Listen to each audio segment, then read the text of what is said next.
buat masa ini untuk laluan bas dan juga van, kita ada lebih kurang 44 buah bas ya, untuk sepanjang laluan Shah Alam. Begitu juga untuk van rapid KL on demand sebanyak 40 unit van ya. So untuk kawasan sini saja lebih kurang 13 unit bas dan juga 20 unit van di sekitar kawasan Shah Alam ni saja. Saya nampak dari sudut kalau penjangkaan mungkin boleh capai 10,000, 5 hingga 10,000. Kita lihat pagi untuk hari ini. Sebab kita dapat lihat, saya rasa untuk petang nanti masa peak awal pun ramai akan mencuba laluan ni ketika untuk balik daripada kerja. Saya rasa kalau kita dah capai 5,000 hingga 10,000 tu adalah satu pencapaian untuk hari pertama. Ya, sebab kalau kita lihat dari MRT Putrajaya sebelum ini pun lebih kurang. Tapi MRT Putrajaya lebih besar dan perjalanan jarak tu lagi panjang lah berbanding dengan laluan Shah Alam ni. Saya rasa kalau dari segi 5,000 hingga 10,000 tu bagi saya agak memberangsangkan lah. Sebab kita target tahun pertama 67,000. So hari pertama, hari ini pula hari bekerja dan juga hari bersekolah. So mungkin orang nak biasakan tu dulu, kita ambil masa. So bagi saya kalau 5,000 hingga 10,000 tu agak memuaskan untuk hari pertama. Kalau untuk train sahaja atau LRV ni, dia ada banyak inisiatif atau teknologi hijau lah. So kalau kita masuk dalam train nanti kita dapat lihat ada LED. So LED pun kita akan ada sensor di situ yang mana cuaca di dalam train tu akan bergantung kepada cuaca luar. Jika cuaca luar memang cerah dan cuaca dalam dia akan dim. So penggunaan teknologi di situ LED. Majlis Agama Islam Selangor MAIS mengarahkan pertemuan segera melibatkan semua pihak berkaitan bagi mencari penyelesaian terbaik susulan dakwaan kelewatan urusan pengebumian jenazah di Tanah Perkuburan Islam UK Perdana Hulu Klang.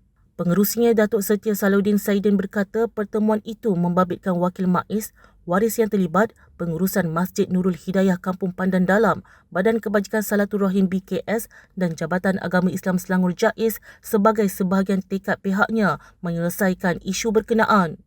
Menurutnya, pihaknya turut mengambil maklum kenyataan media JAIS bertarikh 27 Jun lalu berhubung hasil siasatan awal berdasarkan maklumat daripada pengurusan Masjid Nurul Hidayah Kampung Pandan Dalam. Beliau berkata pengurusan Masjid Nurul Hidayah, waris yang terlibat dan PKS juga telah membuat laporan polis berhubung insiden itu. Sehubungan itu, katanya MAIS menasihatkan semua pihak supaya memberi ruang kepada polis menjalankan siasatan secara telus dan adil. Dalam pada itu, beliau berkata MAIS turut akan menilai semula pengurusan jenazah orang Islam yang dilaksanakan pihak pengurusan masjid bagi mengenal pasti ruang penambahbaikan.